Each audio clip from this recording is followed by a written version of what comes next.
Agatha Raisin and the mystery behind Toni Gilmour's case. Good evening, dear friends, and welcome back to the Detective Notebook. Tonight, we once again slip into the charming but never peaceful village of Carsely, tucked deep in the rolling Cotswolds, a place where the kettle is always warm, the gossip travels fast, and even a simple cream tea can spell disaster. Before we begin, feel free to tap the like button and subscribe, only if this kind of cozy chaos is your cup of tea. It truly helps the channel grow and keeps these mysteries coming your way. Tell me in the comments, where are you listening from, and what time is it for you right now? I love seeing how far our little mystery community reaches. Now settle in, dim the lights, and grab a cup of tea, because tonight again we are going to step into Agatha's world. Chapter 1. A Morning in Cotswold Stillness. Agatha Raisin stared into the soft-lit mirror of her bedroom, narrowing her eyes as if the glass itself were responsible for every line she spotted. Her silk robe, once a favorite, now clung in all the wrong places, and she tugged at the belt with a huff of annoyance. She leaned closer, inspecting the faint creases at the corners of her eyes, blaming the unforgiving morning light rather than the passage of time. A coral lipstick waited on the dresser, but the shade looked far too hopeful for the mood she found herself in. She applied it anyway, grimaced, wiped it off, and reached for her reliable berry tone. With a mutter about age never dulling style, she smoothed the color across her lips and attempted to coax her recently cropped bob into obedience. The damp Cotswold air, she declared, was clearly to blame for every rebellious strand. Hodge and Boswell appeared exactly on cue, brushing against her ankles with the practiced entitlement of creatures who believed the cottage existed solely for their comfort. Agatha tried ignoring them, lifting her chin to consider whether her hairstyle made her look mysterious or merely tired, but the cats intensified their weaving, issuing impatient chirps. All right, she muttered, gathering the hem of her robe and marching toward the kitchen. The pair trotted ahead as if leading a procession. Agatha filled their bowls while giving a lecture on gratitude, which neither cat acknowledged. As they ate, she brewed herself a strong cup of tea, breathing in the familiar warmth that drifted upward. The cottage felt unusually still, the sort of quiet that pressed against her ears rather than soothed. She lit a cigarette, took a contemplative drag, and wondered why the morning unsettled her. Nothing was wrong, yet everything felt slightly out of place. She wandered back toward the window, tea warming her palms as she held the cup close. The garden outside glistened softly where dew clung to the grass, and a faint breeze stirred the hedges bordering her cottage. Normally the sight calmed her, but today it only sharpened the strange restlessness lingering in her chest. She blamed the weather, then the decor, then the robe again, refusing to admit the truth. She hated quiet mornings. They left too much space for memories to wander in, especially those involving James Lacey. His name drifted through her thoughts like an unwelcome guest. Agatha shook her head sharply, muttering that she had far more important things to think about. Still, the uneasy feeling remained, like a curtain about to lift on a scene she couldn't yet see. She set down her cup and straightened her shoulders, determined to shake the mood before it ruined the rest of the day. With a decisive breath, Agatha turned away from the window and moved through the cottage, gathering small pieces of her morning routine as though they were armor. She tightened the sash of her robe, brushed an imaginary crumb from the counter, and glanced down at Hodge and Boswell, who were now settling into matching poses of indifference on the kitchen floor. Their composure annoyed her almost as much as it comforted her. She tapped her fingers against the table, feeling the quiet stretch on and on, until it nudged her with the unmistakable suggestion that she needed to get out. Fresh air, she told herself, would certainly interrupt this creeping sense of anticipation. Perhaps a walk through Carsely would remind her how ordinary mornings were supposed to feel. She carried her empty cup to the sink, rinsed it briskly, and decided that lingering indoors any longer would only worsen her mood. Agatha straightened once more, resolved to face the village before her thoughts tied themselves into knots. Agatha stepped out of her cottage and into the crisp Carsely morning, where the air held a faint mix of damp earth, early dew, and the soft curl of distant wood smoke. The village lay washed in a gentle gold as sunlight broke across the rooftops, turning the thatched cottages into warm pockets of color against the cool air. Cobblestones glistened slightly from the night's rain, and each step sent a light echo down the quiet lane. She inhaled deeply, expecting comfort, yet something in the stillness tugged at her nerves. Curtains twitched as she passed, subtle movements that were far too synchronized to be accidental. Carsely never could resist an early morning rumor, and Agatha could almost feel the whispers nudging at her heels. She made her way toward the vicarage and glanced through the window, where Mrs. Blocksby usually tended to flowers or tidied books with her serene grace. Today, however, she stood motionless near the table, hands clasped, brow pinched, in a rare expression of worry. The brief glimpse unsettled Agatha. If Mrs. Blocksby, the calm center of the village, wore concern on her face, then something was unquestionably amiss. Before she could dwell on it, Mrs. Blocksby turned and disappeared deeper into the house, leaving Agatha with more questions than answers. Continuing down the lane, Agatha approached the village green. A few neighbors gathered in small clusters, their conversations ending abruptly whenever she neared. Mr. Jessup pretended to adjust his bicycle seat while clearly eavesdropping on Mrs. Peters and two others. The whole scene hummed with deliberate quiet, like a room where someone had just blown out a candle. Agatha slowed her pace, listening for fragments of conversation. A name floated through the air, Toni, and her stride faltered.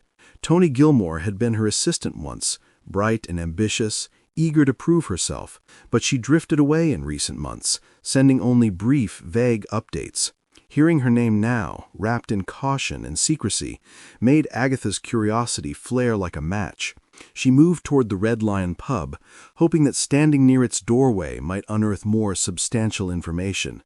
The sign above the door creaked gently in the light breeze, and the faint smell of stale ale lingered from the night before. Villagers passed by, muttering among themselves, casting glances toward her and then quickly away. Agatha folded her arms, bristling at their hesitation. She caught another whisper, Toni's name again, followed by the word trouble. The hush that followed suggested the sort of trouble respectable villagers would rather hint at than explain. Agatha stood still, taking in the strange tension that seemed to woven through every corner of the village. Toni Gilmour in trouble. It didn't fit. Toni might have been impulsive, but she was not reckless, unless someone had pushed her into recklessness. The idea settled uncomfortably in Agatha's mind. She straightened her coat, refusing to let uncertainty cloud her judgment. If Carsely was hiding something, she intended to pry it open. With a determined breath, she turned toward the pub door. Someone in that village knew exactly what happened to Toni, and Agatha planned to start with whomever had begun stirring these whispers. Chapter 2. Rumors Brewed and Served Warm. Agatha pushed open the heavy oak door of the Red Lion, and the familiar aroma of hops, wood polish, and simmering stew enveloped her. The pub was quiet for a morning, with only a few early risers scattered at tables, nursing tea or reading the morning paper. Sunlight slanted through the mullioned windows, illuminating the rich brown of the bar and the brass fittings that caught a light like small, golden sparks. Agatha's eyes immediately sought the familiar faces, the locals who always had a finger on the pulse of village happenings. Their conversations paused as she entered, leaving behind a trail of half-finished sentences and soft chuckles that immediately piqued her curiosity. Fred Jessup, the landlord, appeared from behind the bar with his usual warm grin that barely masked the sharp alertness in his eyes. "Morning, Agatha," he said, polishing a glass. "Quiet today, though seems there's a bit of chatter around the green." Agatha inclined her head, placing her bag on the nearby chair, and allowed herself to scan the room. Indeed, whispers drifted like smoke from corner to corner, curling into shapes she couldn't quite catch. Names were mentioned carefully, voices lowering when they thought she wasn't listening, yet every whispered syllable seemed meant to draw her in. As she moved closer to a vacant table, she overheard snippets. Toni, serious trouble, legal matter, scandal. Each phrase more tantalizing than the last. The ambiguity frustrated her, stoking the fire of curiosity. Agatha leaned slightly forward, pretending to examine the menu chalkboard while mentally cataloging every piece of information.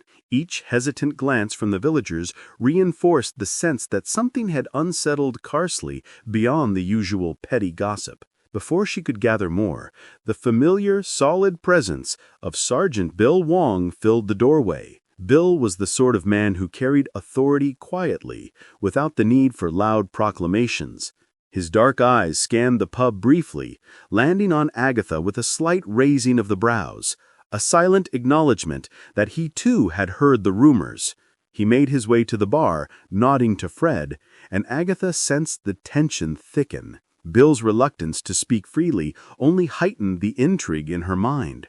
Something was being concealed, and she intended to uncover it. The way he avoided eye contact with certain villagers, coupled with his clipped responses, suggested the matter was more than a simple misunderstanding. Agatha settled at her table, a cup of steaming tea cradled in her hands, and let her gaze drift over the interior.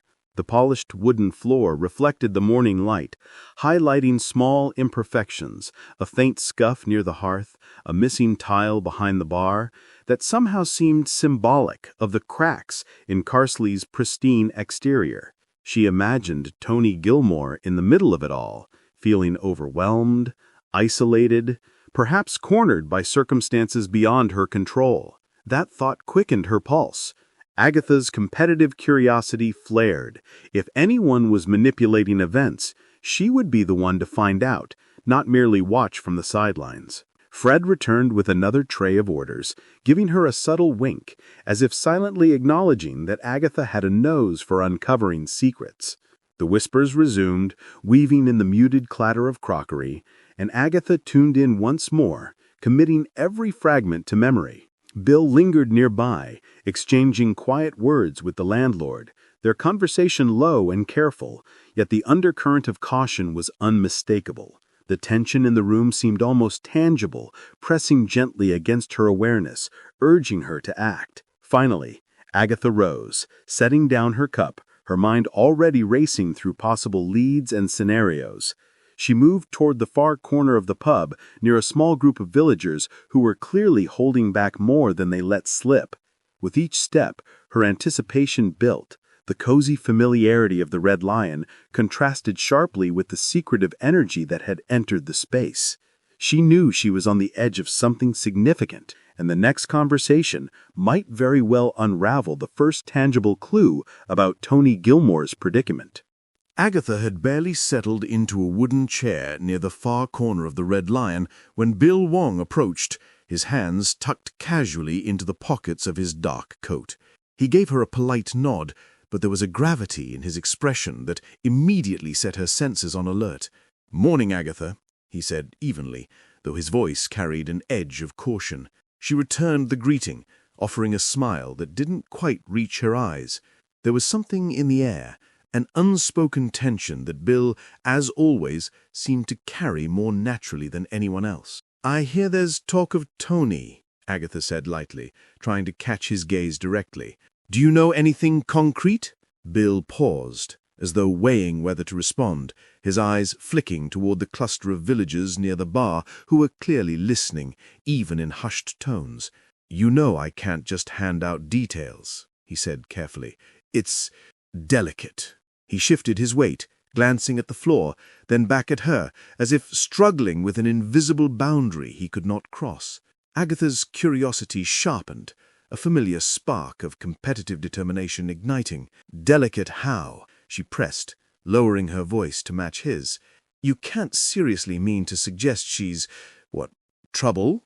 Bill's eyes narrowed, and he ran a hand over the back of his neck, a small gesture of unease she had seen before in moments of real concern. "I'm not saying much because it's serious and potentially dangerous. You wouldn't want to—" He cut himself off, shaking his head. His glance flicked to a man wiping glasses behind the bar, and Bill's lips pressed into a thin line. "It's enough that she's involved in something complicated, Agatha. That's all I can say for now." Agatha leaned back, arms crossed, a mixture of frustration and intrigue twisting in her stomach. Bill's words, sparse though they were, carried implications that thrilled and unnerved her in equal measure. Toni Gilmour, a young woman she had once mentored, was in over her head, perhaps dangerously so, and Bill Wong, ever discreet, refused to give her the comfort of clarity. The deliberate withholding of information was precisely the sort of challenge that Agatha could not ignore. "I see," she said softly, keeping her tone casual, but her mind was already turning over possibilities. Who could be threatening Toni? Was it legal trouble? Someone personal? Or something more sinister lurking behind Carsely's familiar facades? Bill's reluctance suggested a depth of risk she hadn't anticipated, and that only fueled her determination further. She had never been one to step aside when there was injustice or even mystery to uncover. Bill shifted his stance slightly, aware of her probing gaze, and gave her a brief, almost imperceptible nod, acknowledging her resolve. He could not, would not, divulge more. That was his role. But for Agatha, his hesitation was an invitation. Each careful word he had chosen added layers to the puzzle she was beginning to piece together. "I'll be careful," she murmured, more to herself than to him, though he caught the firmness in her voice. "But I'll find out what's going on." Bill's expression softened fractionally, though his caution remained. "Just watch your step, Agatha. Carsely may look charming, but complications have a way of spreading quickly." She inclined her head, standing, the weight of anticipation settling comfortably over her. Every instinct told her to start investigating immediately, and Bill's measured warnings only made the challenge more compelling. With a final glance at him, she moved toward the door of the pub, her mind alight with scenarios, leads, and questions. Toni Gilmour's predicament, however much Bill refused to describe, had become Agatha's problem, and she intended to see it through, no matter what obstacles awaited her in the streets of Carsely. Chapter 3. The Girl Who Vanished from Routine. Agatha approached Toni Gilmour's small rented cottage at the edge of Carsely, tucked behind a row of neatly trimmed hedges that framed the lane like a secret passage. The morning sunlight fell softly on the weathered stone walls, casting gentle shadows that gave the home an almost serene appearance. Yet, as Agatha reached for the brass door knocker, a subtle unease tightened in her chest. The door was ajar, an unusual breach for someone as orderly as Toni, and the faint scent of abandoned tea and lingering perfume drifted outward. Agatha pushed the door carefully, stepping into the quiet interior, alert to every creak of the floorboards beneath her shoes. The cottage felt eerily frozen in time, as if someone had simply paused mid-task and vanished. On the small kitchen table, a half-drunk cup of tea sent up a faint curl of steam, long abandoned, but somehow preserved by the cool morning air. A teaspoon rested crookedly against the cup, and a sugar bowl sat open, the granules sparkling faintly in the sunlight. Agatha's eyes traveled further, spotting a single pearl earring lying near the edge of the rug, as if Toni had only just removed it in a hurry. Every detail whispered of sudden departure, of disruption that unsettled the normally meticulous rhythm of the young woman's life. Her gaze shifted toward the desk by the window, where a neat stack of papers sat alongside a small blue notebook. Something about the notebook caught her attention immediately. It was missing several pages. Agatha bent to examine it, flipping through the remaining sheets, noting the neat handwriting that Toni always took such pride in. The torn edges hinted at a deliberate removal rather than careless damage. Whoever had taken those pages had done so with intention, and Agatha's mind raced with possibilities. The gaps left behind suggested secrets, perhaps clues to the very trouble Toni had found herself entangled in. Sunlight streamed through the window, illuminating the room with a gentle warmth, yet the atmosphere remained tense. Agatha's hand hovered over the notebook, reluctant to disturb the fragile evidence of someone else's sudden absence. She considered the narrow bed neatly made in the corner, untouched, and the small teapot still warm to the touch. So much of the routine remained intact, yet Toni herself had vanished. It was as though she had been spirited away while the world continued on, leaving only fragments behind to hint at her story. The cottage's stillness pressed against Agatha, drawing her attention to minor details she might have overlooked in another visit. A scarf tossed carelessly over a chair, a pair of slippers slightly askew, the faint smell of lemon polish lingering in the air, all spoke to Toni's presence moments before disappearance. Agatha allowed herself a quiet exhale, letting the familiarity of the space mingle with the unease of the sudden absence. Each observation strengthened her resolve. She had to uncover what had happened, starting with these tangible traces that whispered of mystery. Gathering her courage, Agatha carefully closed the notebook, making a mental note of the missing pages.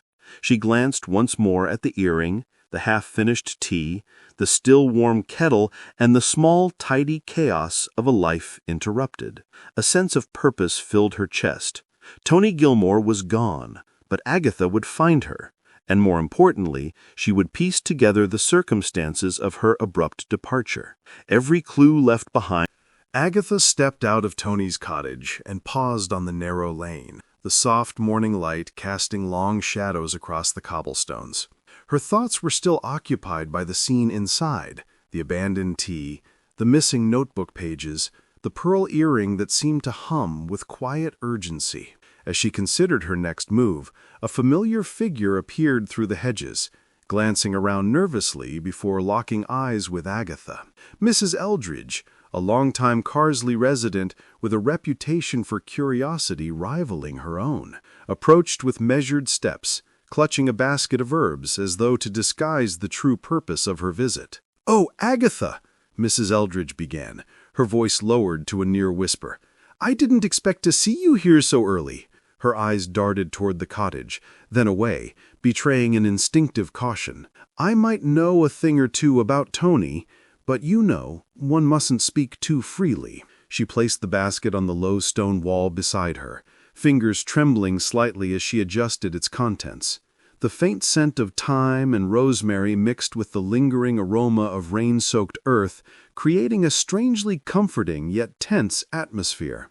Agatha arched an eyebrow, leaning subtly closer. "Do tell, Mrs. Eldridge. I can keep a secret." Her tone was gentle, coaxing, though laced with an unmistakable curiosity that had disarmed more reticent villagers than she could count.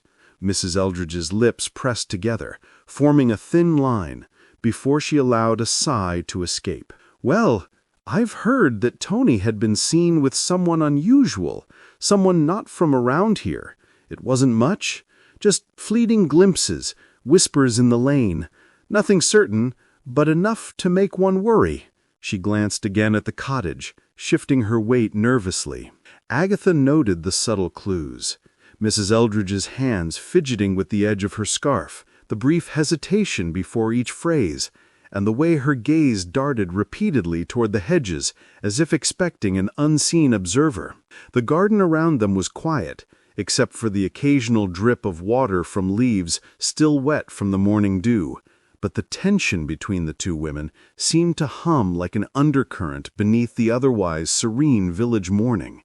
Every detail suggested that Mrs. Eldridge was withholding more than she admitted, carefully calibrating her words to reveal just enough to intrigue without truly enlightening. "I see," Agatha murmured, nodding, though her eyes narrowed slightly. "Thank you, Mrs. Eldridge. You've given me something to think about."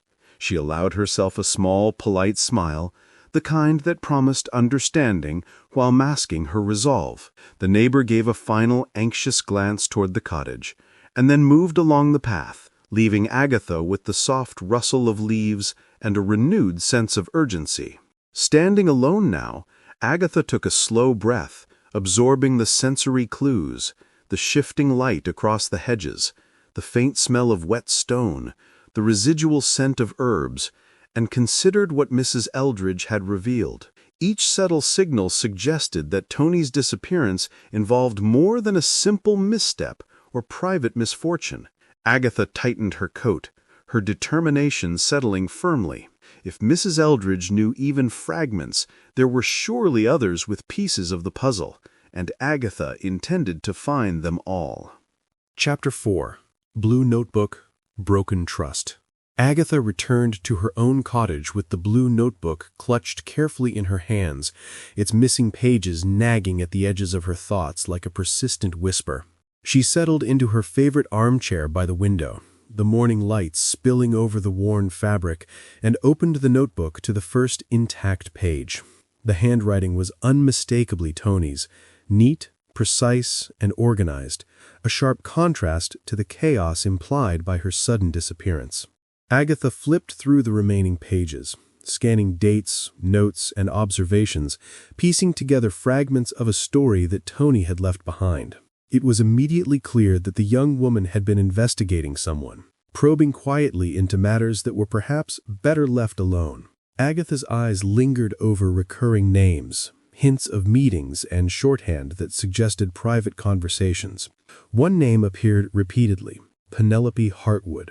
The very mention of Penelope brought a flicker of irritation to Agatha's expression. Polished, charming, and always 2 steps ahead in social circles, Penelope was exactly the sort of person who could provoke both admiration and suspicion in equal measure. According to Toni's notes, Penelope had connections that reached beyond the polite facades of Carsely life, and Agatha sensed immediately that whatever Toni had been uncovering, it was delicate, potentially dangerous, and deeply personal. Toni had documented small anomalies, late-night visits, hurried phone calls, and cryptic messages exchanged under the guise of routine social engagements. Agatha could almost picture Toni hurrying through village streets, notebook clutched tightly, as she chased truths that others preferred to remain hidden. The missing pages now seemed significant beyond mere oversight. They were deliberate omissions, likely removed either by Toni herself in fear or by someone determined to erase her trail. Each tear left a gap that spoke louder than any written line, a silent scream of caution and urgency. The notebook contained hints rather than confirmations, leaving Agatha to read between the lines. Observations that might have seemed mundane in another context, the unusual presence of a blue silk flower at a luncheon, a fleeting glance from Penelope's assistant, a change in tone during casual conversations, now took on ominous weight. Toni's meticulous attention to detail painted a picture of someone meticulously gathering evidence while trying to stay invisible. Agatha's competitive curiosity flared.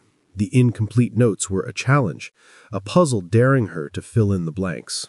As she read, Agatha felt a mix of empathy and urgency. Toni had clearly stumbled into matters far beyond her comfort zone, and the lack of guidance or protection heightened the danger.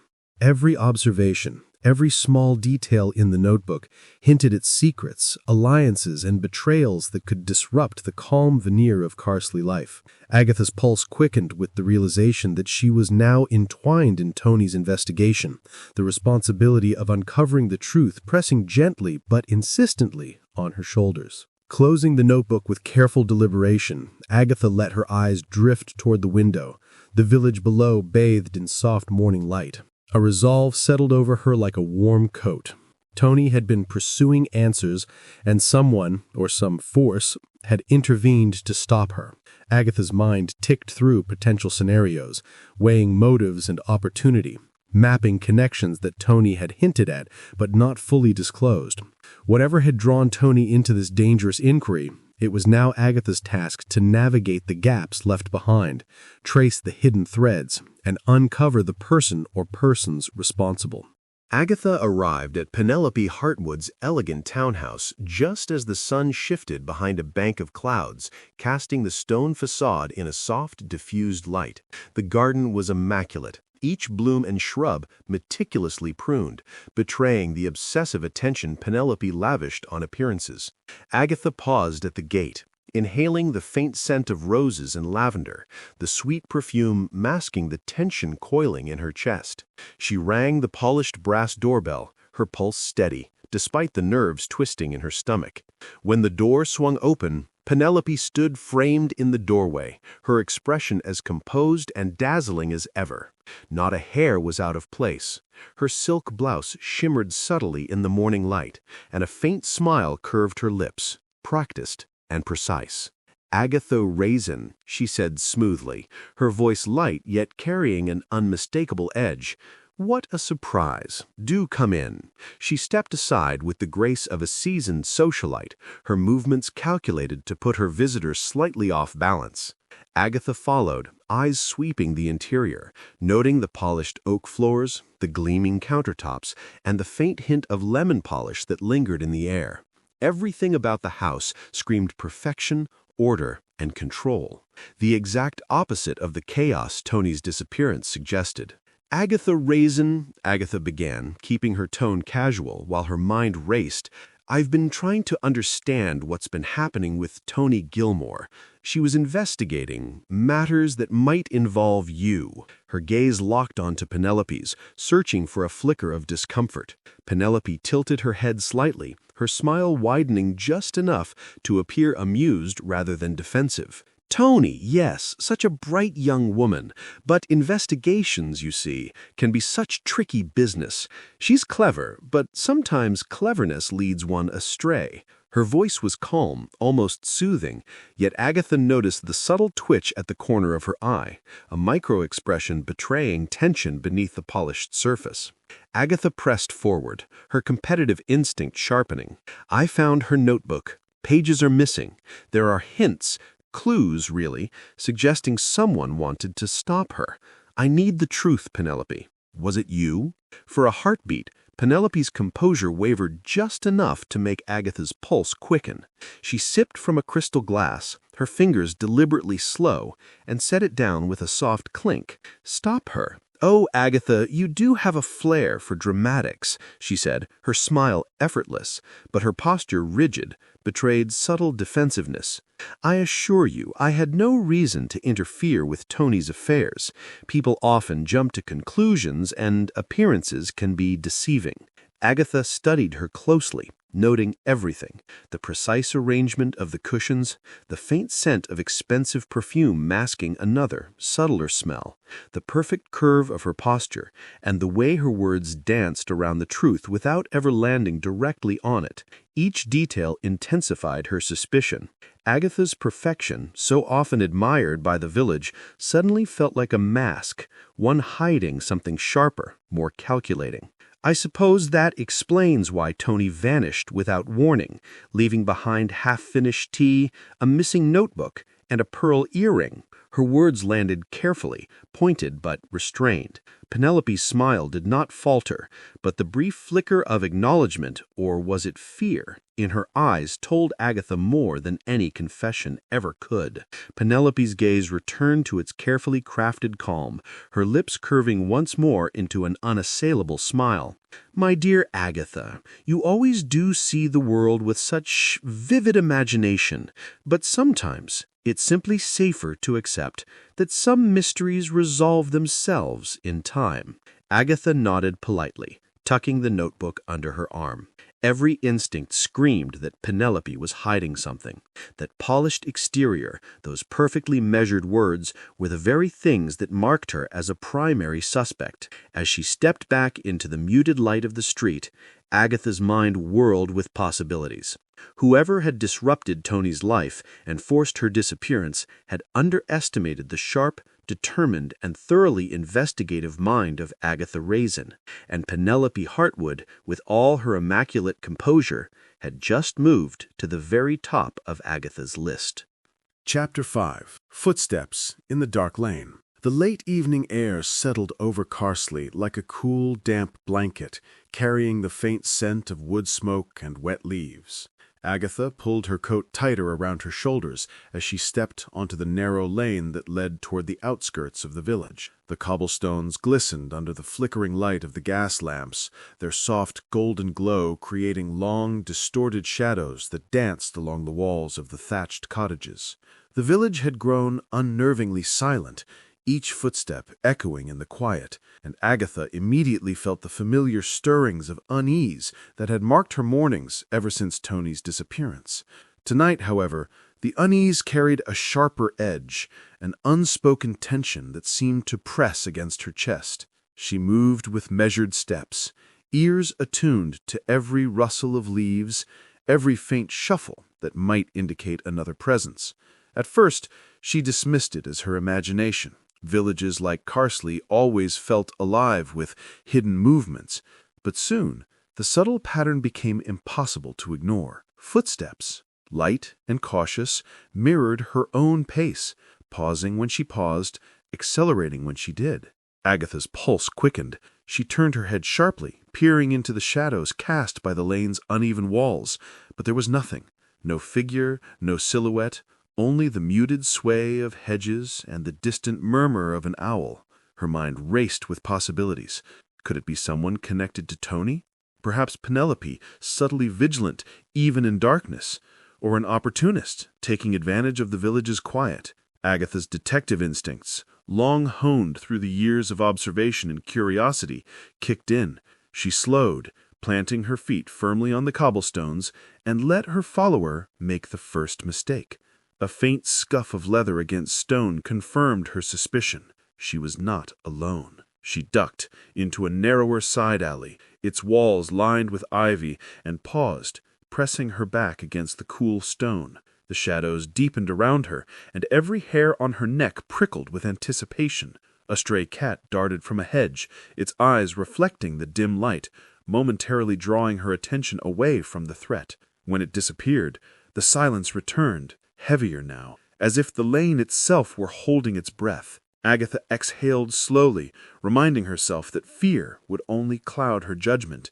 She had faced tense situations before, and though the stakes felt higher now, the thrill of discovery pulsed through her veins. A subtle movement caught her eye, a shadow slipping across the base of a gate ahead. Agatha adjusted her path, moving quietly, deliberately, testing whether the footsteps followed her changes.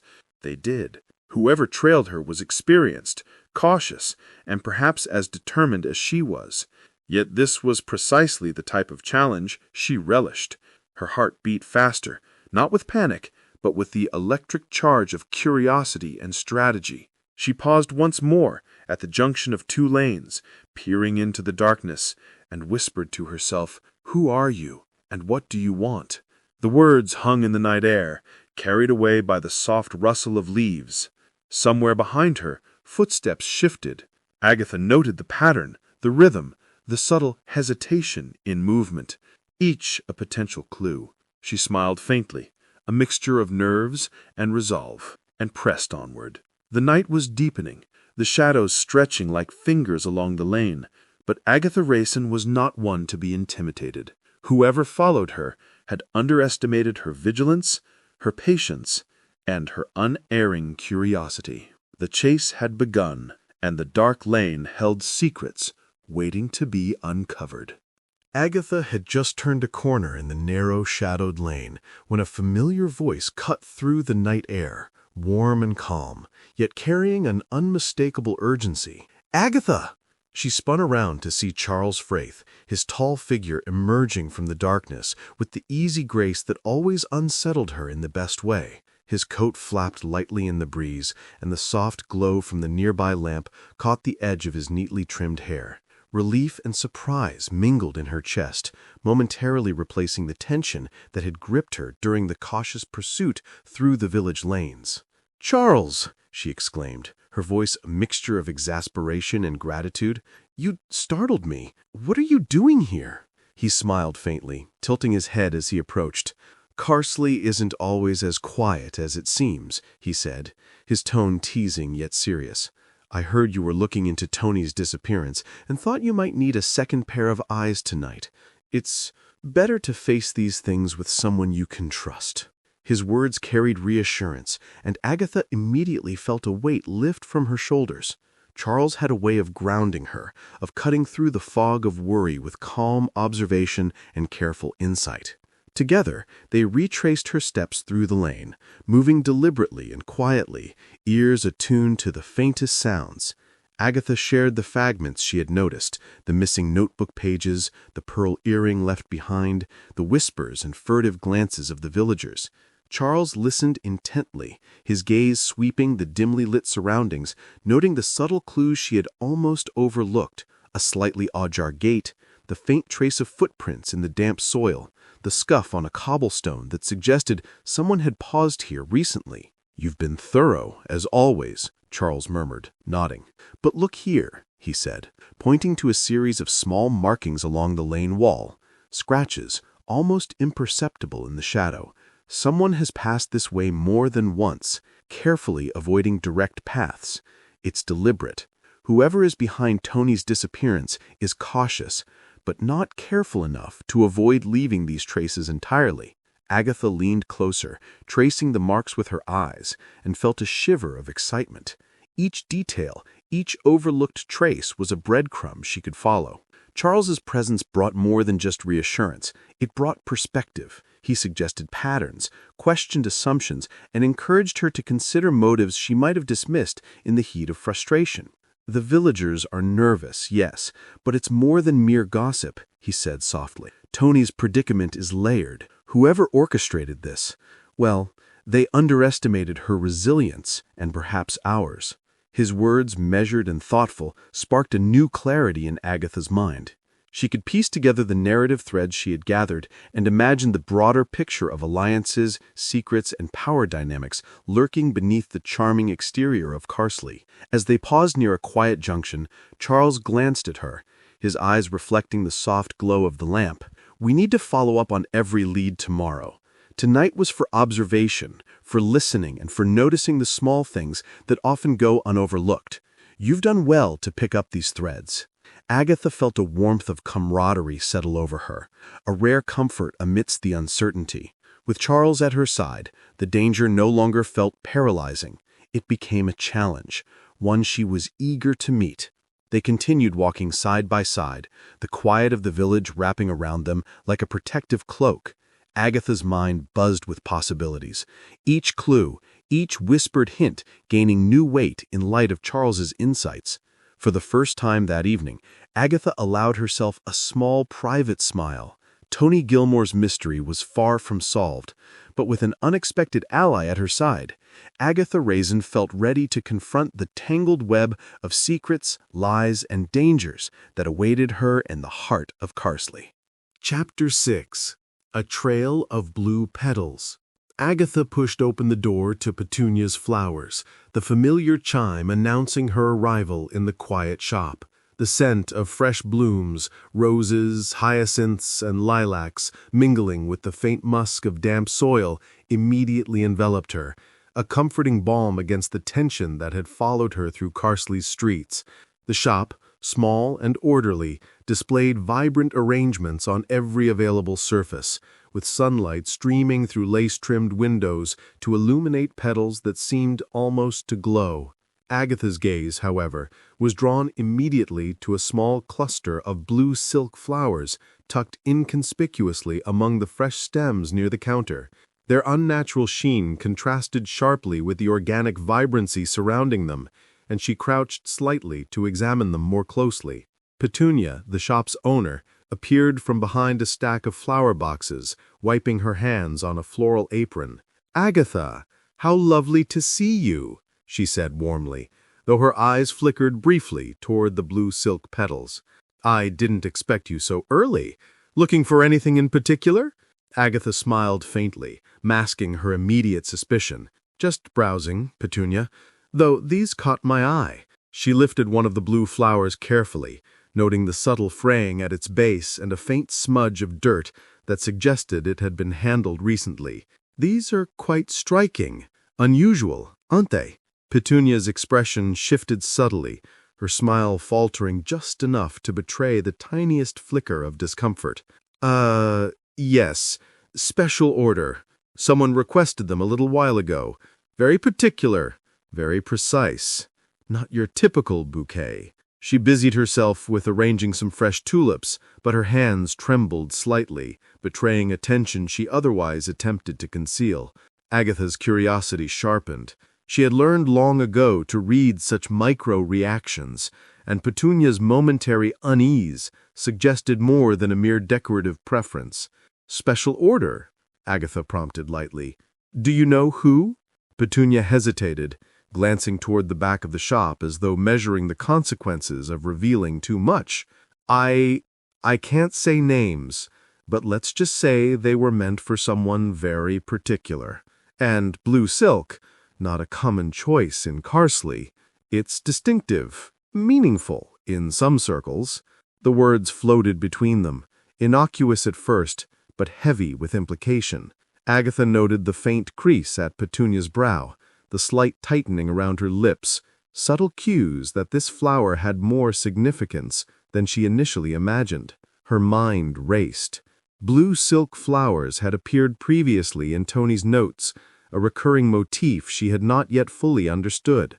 Now, seeing them in person, evidence of careful placement and deliberate intent, Agatha could begin to connect dots that had previously seemed scattered. Someone was sending a message, or perhaps orchestrating appearances in a way that pointed directly toward motive. The meticulousness, the unusual choice, and the careful handling all suggested a person intent on manipulation, someone who understood the symbolic language of such gestures. Agatha straightened, tucking a strand of hair behind her ear as realization settled in. This clue, though minor though it seemed to an outsider, was a thread leading directly into the heart of the puzzle, the motivations behind Toni's predicament and the players who might wish to influence her.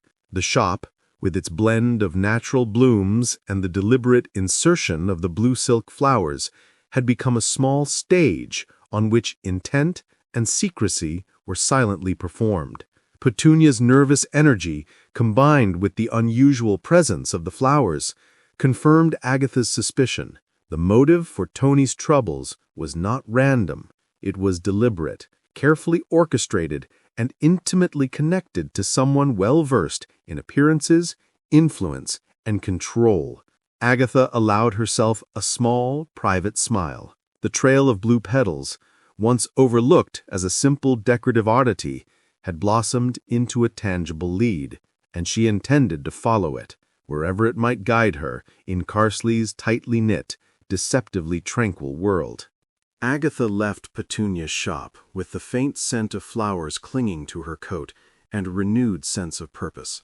The village streets, usually so familiar, seemed charged with an undercurrent she could no longer ignore. She made her way to the vicarage, the soft crunch of gravel under her shoes punctuating the quiet evening. Mrs. Bloxby, the vicar's serene and kindly wife, had always been a source of gentle wisdom for Agatha, and tonight Agatha hoped for guidance, or at least a fragment of insight into Toni's troubling disappearance. Mrs. Bloxby opened the door before Agatha had a chance to knock, her expression immediately registering surprise and concern. "Agatha, dear, what brings you here at this hour?" she asked, her voice warm, yet carrying a subtle tension that immediately caught Agatha's attention. Inside, the vicarage was a haven of calm, the faint smell of lavender and polished wood wrapping the room in comfort. Yet Mrs. Bloxby's eyes, usually so composed, held an uncharacteristic wariness. "I need to ask you about Toni," Agatha said, stepping inside and allowing the door to close softly behind her. "I've found clues, notes, and now these flowers. I think she came to someone for help before disappearing. Was it you?" Her tone was gentle, but insistent, a blend of curiosity and determination. Mrs. Bloxby sighed, motioning for Agatha to sit in one of the cushioned chairs by the fireplace. "Yes, she did come to me," she admitted quietly, her hands clasped in her lap. "Just a few days ago, Toni appeared at the vicarage, frightened and hesitant. She spoke in whispers at first, barely able to look me in the eye. Someone was troubling her, and she didn't know where to turn." Mrs. Bloxby's gaze drifted toward the window, the soft glow of the street lamps painting gentle patterns across her face. Agatha leaned forward, absorbing every nuance. The vicar's wife continued. "She mentioned Penelope Hartwood, though she spoke carefully, almost as if naming her could invite danger. Toni was cautious, anxious, and desperate to understand what she had stumbled upon. I tried to reassure her, but there's only so much one can do. She left shortly after, promising to be careful, though I sensed she was terrified. The room seemed to contract around Agatha's thoughts, each word adding weight to the picture she was assembling. Toni's fear was no longer abstract. It was tangible, carried in Mrs. Blocksby's careful admission, and the subtle tremor in her voice. Agatha noted the gentle firmness in Mrs. Blocksby's posture, the way she avoided unnecessary movement, as though any sudden gesture might shatter the fragile trust Toni had placed in her. The sensory details, the soft rustle of fabric, the muted tick of the mantel clock, the faint smell of lavender, heightened the intimacy of the revelation, drawing Agatha further into the emotional stakes of the mystery. "Did she say why she was afraid?" Agatha asked softly, her mind racing with implications. Mrs. Blocksby hesitated, choosing her words deliberately. "Not in full, dear. She hinted that she had uncovered something about Penelope, something that could cause trouble if revealed. She was scared of being exposed, perhaps even of being harmed. Toni has always been intelligent, resourceful, and careful, but this was different. She felt cornered." Agatha's pulse quickened, her determination crystallizing. The pieces were falling into place. Toni's meticulous notes, the missing pages, the trail of blue silk flowers, and now this quiet warning.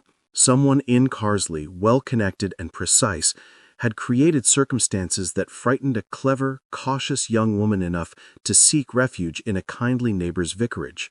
Rising from her chair, Agatha tucked the notebook under her arm and straightened her coat. "Thank you, Mrs. Blocksby," she said, her tone resolute. "You've given me more than advice.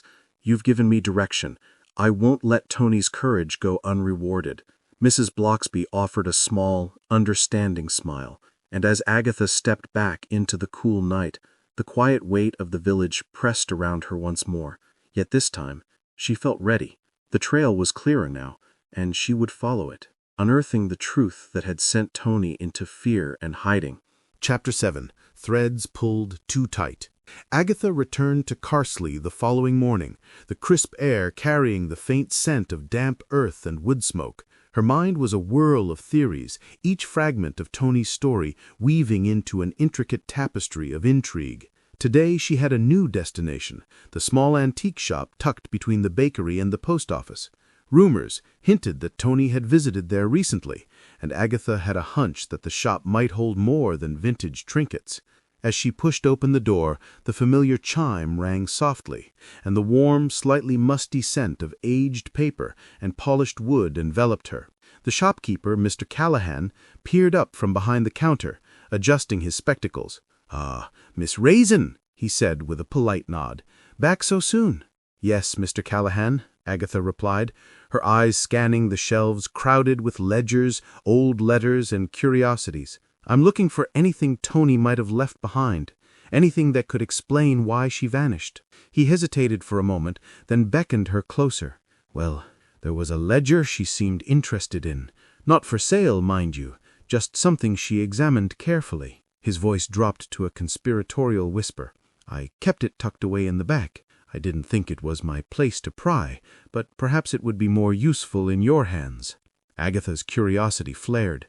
She followed him to a back room, the floorboards creaking softly beneath their steps. There, in a neat stack atop a low wooden table, lay the leather-bound ledger. Its cover was worn, corners softened by repeated handling, and the lock, though small, suggested someone had wanted to keep its contents private. Agatha's fingers trembled slightly as she opened it, revealing neat columns of figures, transactions, and cryptic notes. Her sharp eyes caught the familiar patterns Toni often highlighted in her investigations: discrepancies, unexplained entries, and subtle manipulations that suggested deliberate obfuscation. As she flipped through the pages, the picture became clearer. Someone had been moving money, redirecting funds and covering tracks, all in a manner that implicated Toni indirectly. Small payments, coded references to meetings, and annotations in pencil suggested that Toni had been uncovering a financial irregularity that could be both damaging and dangerous. Agatha felt a chill run down her spine.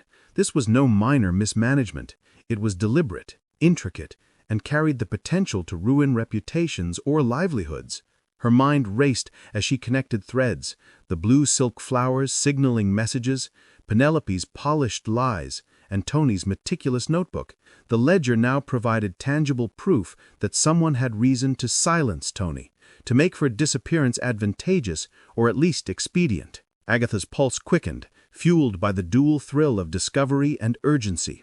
Whoever had orchestrated this scheme had underestimated the tenacity of both Toni and herself. Agatha leaned closer, studying a series of entries that hinted at subtle manipulations in local accounts, payments redirected under the guise of charity events, and anonymous contributions with strings attached. The patterns revealed motive, control, power, and perhaps revenge, all entwined with the delicate social fabric of Carsely. Each scribbled number, each small annotation was a silent scream for attention that Toni had tried to interpret, and now Agatha could continue the work.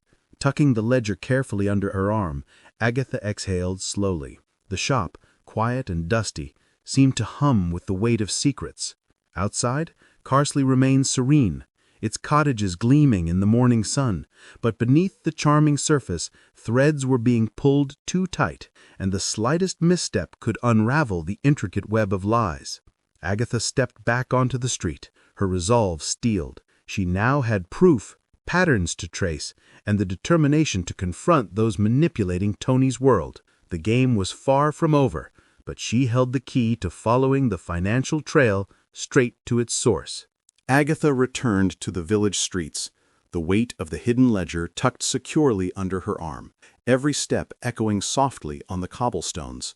Her mind raced with connections, motives, and the inescapable conclusion that Penelope Hartwood was deeply entwined in Toni's troubles. The air was crisp, carrying the faint scent of wood smoke and damp leaves, but Agatha hardly noticed the comforting aroma. Her focus was entirely on the confrontation she knew was inevitable. She had collected evidence, traced patterns, and now possessed the leverage to see past Penelope's polished exterior. When she arrived at Penelope's townhouse, the door swung open almost immediately, revealing the same perfect composure that had always unnerved Agatha. Penelope's smile was measured, her posture pristine, but this time there was an undercurrent of tension beneath the surface. "Agatha, back so soon?" Agatha asked, her voice light but with an edge that did not escape Agatha's notice. "I trust your morning has been productive." Agatha stepped inside without preamble, setting the ledger carefully on the polished table. "Quite productive, thank you.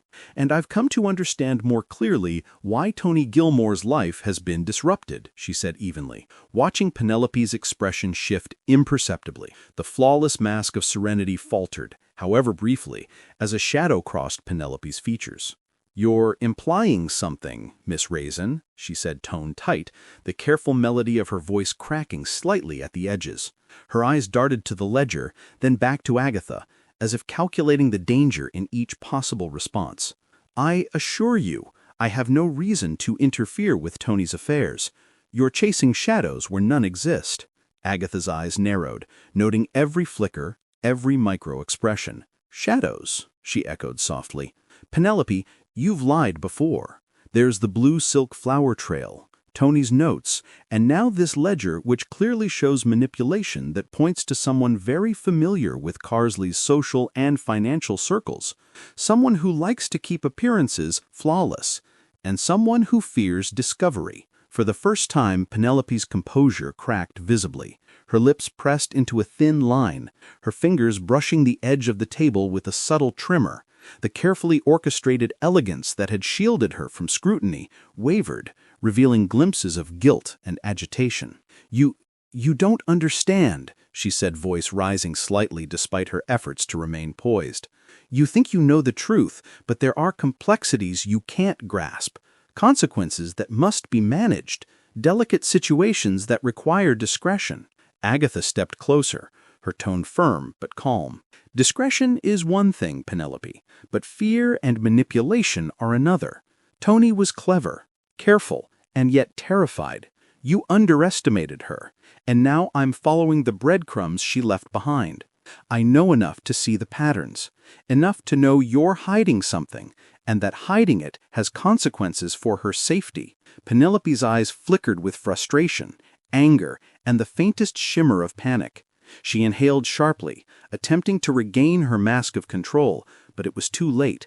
The cracks in her perfect composure had already revealed the truth Agatha had suspected, that Penelope's polished exterior concealed deliberate interference, motives intertwined with jealousy, pride, and an obsessive need for control. "You're relentless, Agatha Raisin," Penelope finally admitted, her voice lower, tinged with both exasperation and grudging respect. "Perhaps I underestimated you." Her hands fell to her sides, the rigid posture relaxing just enough to acknowledge that her carefully constructed defenses were no longer impermeable. Agatha allowed herself a small, private smile. The mask had fallen, and the truth, long hidden behind elegance and charm, was beginning to surface. The challenge was far from over, but she now had confirmation. Penelope Hartwood was at the heart of the turmoil that had engulfed Toni, and every carefully polished lie left traces waiting for someone perceptive enough to notice. Tonight, Agatha Raisin would piece them together, preparing for the confrontation that would ultimately bring secrets into the light. Chapter 8.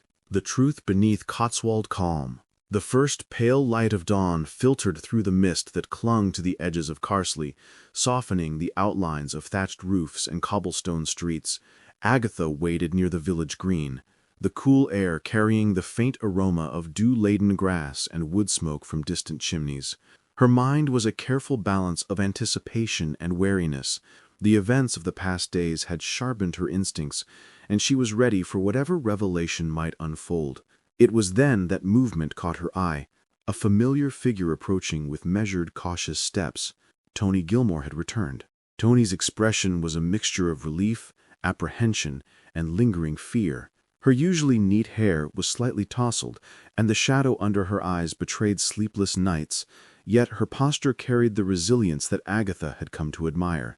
"Agatha," she whispered urgently once she reached the safety of the village green, "thank you for everything, for noticing, for caring. I didn't know who else I could trust." Agatha placed a steadying hand on her friend's arm, noting the tremor in her fingers. "You're safe now, Toni, but I need to understand everything. Start from the beginning." Toni nodded, drawing a deep, shivering breath, and began recounting the ordeal that had brought her to the edge of the village and the brink of fear. "Penelope, she manipulated evidence, created false financial documents, and twisted situations to her advantage. She wanted to control outcomes, to protect her image at any cost. When I discovered inconsistencies, ledgers, notes, even the blue silk flyer trail, I realized she was orchestrating events to cast suspicion elsewhere and silence anyone who noticed. That's why I left, why I hid. I needed time to plan my next steps, without putting myself in immediate danger." Agatha listened intently, absorbing every detail, the coercion, the subtle threats, the falsified evidence intended to discredit Toni. Her mind traced the connection she had already begun to map, the blue silk flowers, the ledger entries, Penelope's polished lies, and now they all fell into place. Each clue that had teased her curiosity, each hidden thread she had followed, was part of a deliberately constructed web. "And the villagers?" Toni continued, glancing around nervously. "They suspected something, but were too cautious to speak openly. I knew that if anyone were truly observant, someone who understood how to read between lines, notice small signals, they would eventually uncover the truth. That's why I trusted you, Agatha. You see patterns, motives, and subtleties others overlook." Agatha's lips curved in a small, satisfied smile. Relief and vindication surged through her, tempered by concern for Toni's well-being. "You were careful, Toni, but you were also smart. You left breadcrumbs that I could follow. Together, we can ensure Penelope can't continue her deception." Toni nodded, a flicker of determination breaking through the lingering fear. "I want justice, Agatha. Not revenge, just clarity. The lies have caused enough damage already." Agatha's gaze swept the quiet village, the soft light bathing the familiar cottages and cobblestones in gentle gold. Carsely's calm exterior belied the turbulent secrets that had simmered beneath its surface, but now the pattern was complete. Every clue, Every observation and every subtle whisper had led to this moment. Toni's reappearance was more than relief, it was a catalyst for resolution, the turning point where fear gave way to clarity, and truth began to unfold. Together, Agatha and Toni retraced the threads of deception, mapping evidence, confronting the key players, and preparing to restore balance to the village's social fabric. The sun climbed higher, illuminating the tranquil streets, yet beneath the peaceful facade, the intricate web of lies unraveled with precision. Toni's confession, steady and detailed, had revealed the full scope of Penelope's manipulation, transforming confusion into understanding and danger into a path towards resolution. Carsely, so often a portrait of quiet charm, had held its secrets close, but the truth, at last, was free to breathe in the morning light. The village of Carsely had returned to its familiar rhythm, the soft clatter of footsteps on cobblestones, mingling with the distant hum of wood smoke drifting from chimneys. Agatha strolled along the lanes, her coat pulled snugly against the brisk morning air, letting her eyes linger on the thatched cottages, tidy gardens and dew-sparkled hedges. The crisis with Toni had passed, Penelope's manipulations laid bare, and yet a quiet residue of tension lingered, an acknowledgement that even in the most picturesque villages, hearts could be bruised and trust tested. Agatha paused near the edge of the village green, drawing in a slow, deliberate breath. She allowed herself a moment of reflection, thinking about the whirlwind of the past days, Toni's fear, Penelope's polished deceit, the subtle clues and near misses that had demanded all of her wits.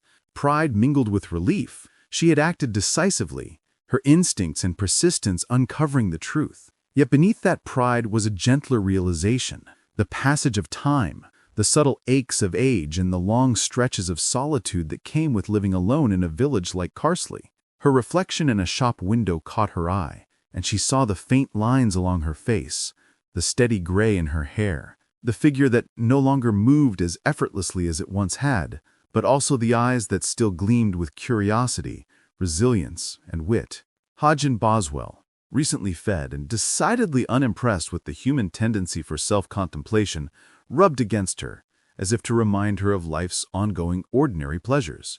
Agatha bent to stroke them, the familiar softness of fur grounding her in the present. Even in triumph, the world continued to turn, small domestic routines offering comfort alongside the echoes of adventure. Her thoughts wandered to Toni, now safe, and to the villagers who had whispered, watched, and sometimes faltered in courage.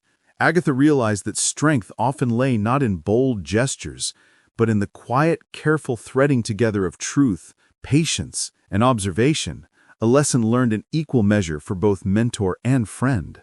As she continued her walk, the morning sun climbing higher, Agatha felt a sense of calm returning to Carsely.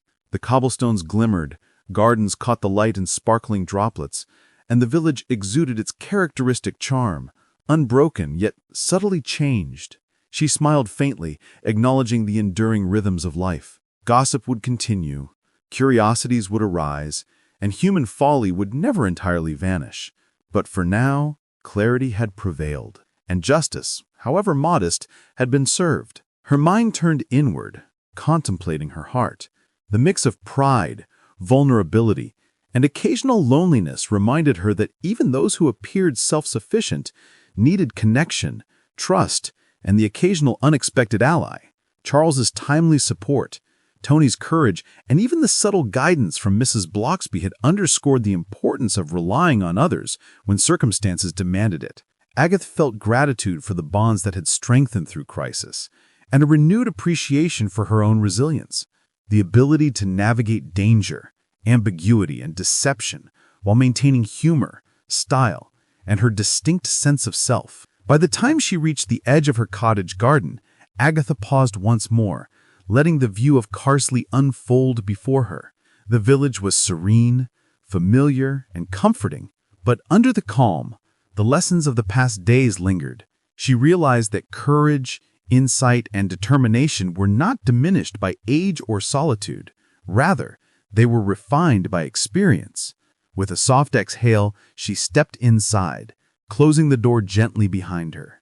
The world outside continued in its quiet rhythm, but Agatha Raisin, wiser, reflective, and quietly triumphant, stood ready to face whatever the next mystery might bring, carrying with her the knowledge that even in the most tranquil corners of life, hearts might be bruised, yet strength and perseverance endure.